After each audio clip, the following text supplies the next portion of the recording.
आमर प्रत्येक मान्य श्रोता को हार्दिक अभिवादन। आज यहीपर एक दिन जितेबले पृथ्वीर कोणे अनुकोणे लोके हर्षोल्लास परस्पर को शुभेच्छा ज्ञापन करुछंती। काहेकि जगतर त्राणकर्ता प्रभु जीशु ख्रीष्ट अनुढ़ा कुमारी गर्भरु जात हवा विषय स्मरण करी एपरि करंती। हजार हजार वर्ष पूर्व तांको जन्मस्थान तांको नाम तांको कार्य आदि विषय विभिन्न भविष्य वक्ता मान द्वारा भविष्यवाणी करा जाइथिला। तांको जन्मर उद्देश्य संबंध रे पवित्र बाइबल रे एपरि कहा जाए, पापी माननको परित्राण करिबा निमंते ख्रीष्ट जीशु जे जगत रे अवतीर्ण हेले। एही वाक्य विश्वास्य और सर्वतो भावे ग्रहण योग्य। कई जन एपरि कहिले, God knew our greatest need. If our greatest need was money, God would send an economist. If it was education, God would send an educator.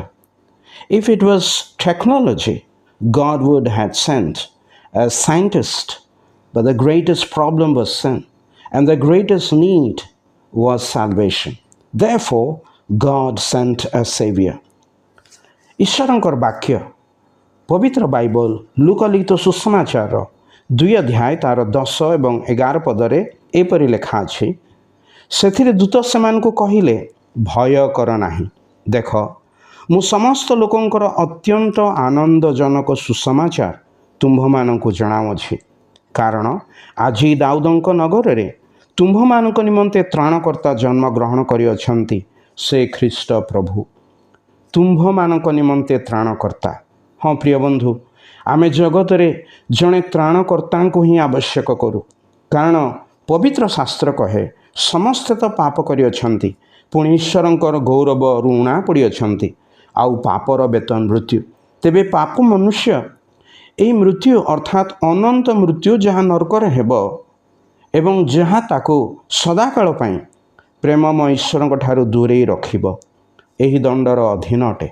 मात्र ईश्वर जगत को अर्थात आपण को और मते एवं समस्त को प्रेम करी आपण अद्वितीय प्रभु जीशु ख्रीष्ट को प्रेरणा कले।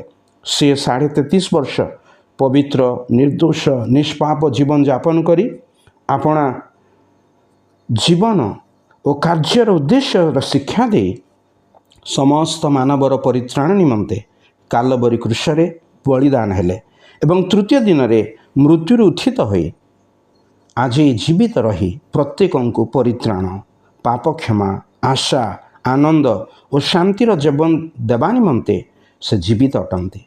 जहाँ से मानू दियंती जो माने निजर पाप को मानी ताहांको निजर त्राणकर्ता और प्रभु रूपे ग्रहण करती। आपण कि ताहांको विश्वास करी आशा, आनंद और शांतिर जीवन पाइबाकु चाहिए। ईश्वर आपण को आशीर्वाद करंतु। आपण को शुभेच्छा। धन्यवाद।